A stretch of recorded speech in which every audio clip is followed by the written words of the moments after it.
Thank you, dear friend, for coming back on EME Education Made Easier, a channel just for you. If you've not yet subscribed my channel, do subscribe the channel because there's a lot more to come and each video is definitely going to be beneficial for you. Dear students, today I'm here with the poem Amanda, taken from the First Flight book of class 10th. This poem has been written by Robin Klein. Robin Klein was born on 28 February 1936 in Campsie, New South Wales. She was educated at Newcastle Girls' High School. She worked in a number of jobs before becoming an established writer. The poem Amanda has a conversational style where only one speaker, that is the mother, voices her views. The thoughts of the child, which are put in parentheses, are not uttered.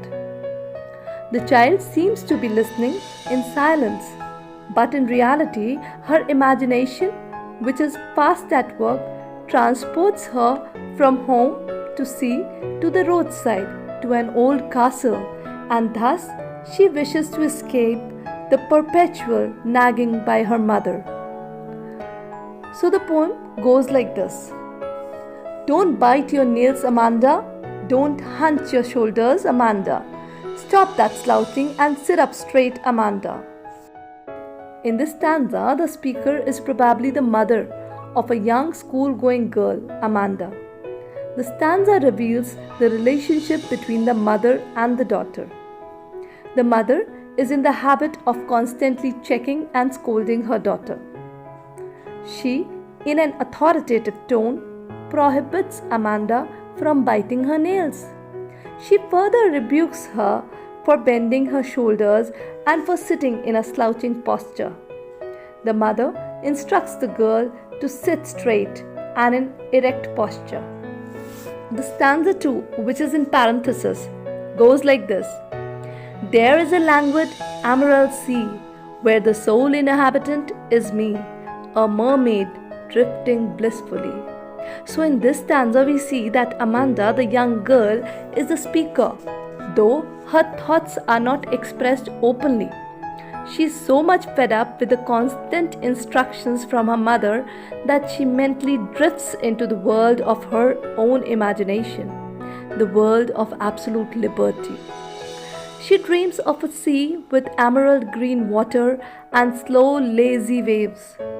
She imagines that she is the only person dwelling in this beautiful world without anybody to restrict her movements. She dreams that she is a mermaid. Mermaid, as you know, is a mythical creature with the head and the body of a woman and the tail of a fish. Her imagination makes her feel that she glides over the sea like a mermaid in a delightful and blissful mental state. In the third stanza again, we see the speaker nagging Amanda. Did you finish your homework, Amanda? Did you tidy your room, Amanda? I thought I told you to clean your shoes, Amanda.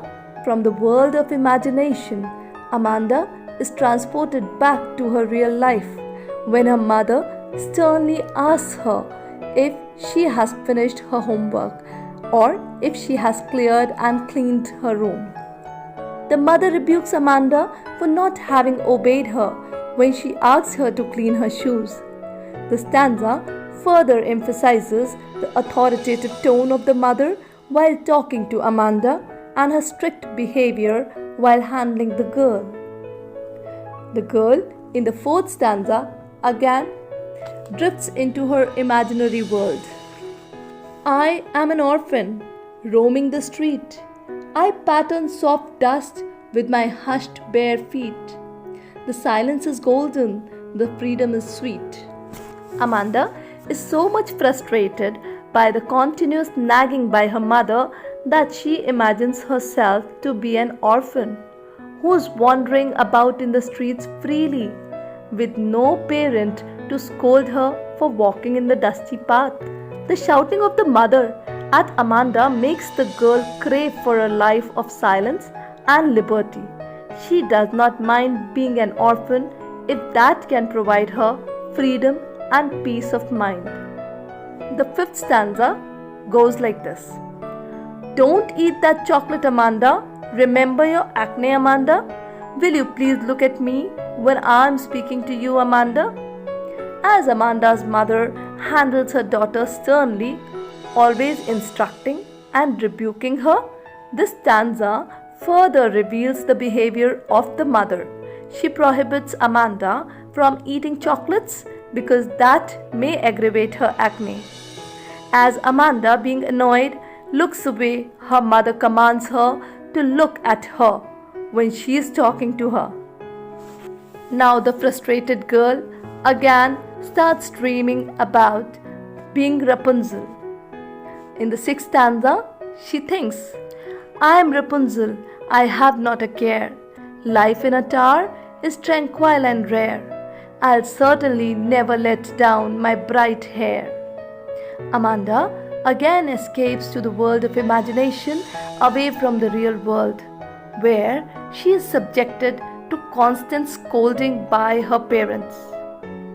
She has a strange fantasy that she is Rapunzel. Do you remember Rapunzel, the young girl in a German fairy tale who was snatched away from her parents and locked in a tower by an evil witch? Amanda feels that her life as Rapunzel will be full of peace. She thinks that unlike Rapunzel, she will not let her golden magical hair down to enable somebody to enter the tower. Moreover, she doesn't want anyone to interfere in her life by entering the tower with the help of her hair. In the last stanza, we read these lines. Stop that sulking at once, Amanda. You're always so moody, Amanda. Anyone would think that I negged at you, Amanda. Here we see that Amanda's mother not only rebukes her, but also does not want people to think that she has rebuked her. She, in a commanding and strict tone, tells Amanda to stop sulking at once. She thinks that her daughter Amanda is much too moody. By her sullen face, she will show people that her mother has scolded her. This indicates that the mother does not realize that she has been scolding Amanda and is conscious of what people think about her. Let me introduce the literary devices that the poet has used in this poem. The first literary device is alliteration. Alliteration is the occurrence of the same sound at the beginning of adjacent or closely connected words. It creates a musical effect and enhances the pleasure of reading a literary work. So the examples of alliteration are: stop that slouching and sit up straight. Here the S sound has been repeated, which makes the line musical. Then the line, stop that sulking at once, Amanda. Here again we see that the S sound is being repeated. Then we have repetition. Poets often repeat single words or phrases or even lines and sometimes the whole stanzas to create a musical effect. In this poem we see that the name Amanda has been repeated again and again. Then we have anaphora. Anaphora is a poetic device in which a word or group of words is usually repeated at the beginning of sentences or clauses to create a special effect. When we read these lines, don't bite your nails, Amanda. Don't hunch your shoulders, Amanda. The sentences begin with the word don't. So this shows the authoritative tone of the mother. Then we have the example of anaphora in these lines. Did you finish your homework, Amanda?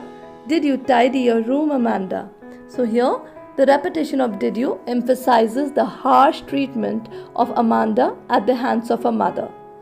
Then the last literary device that the poet has used is metaphor.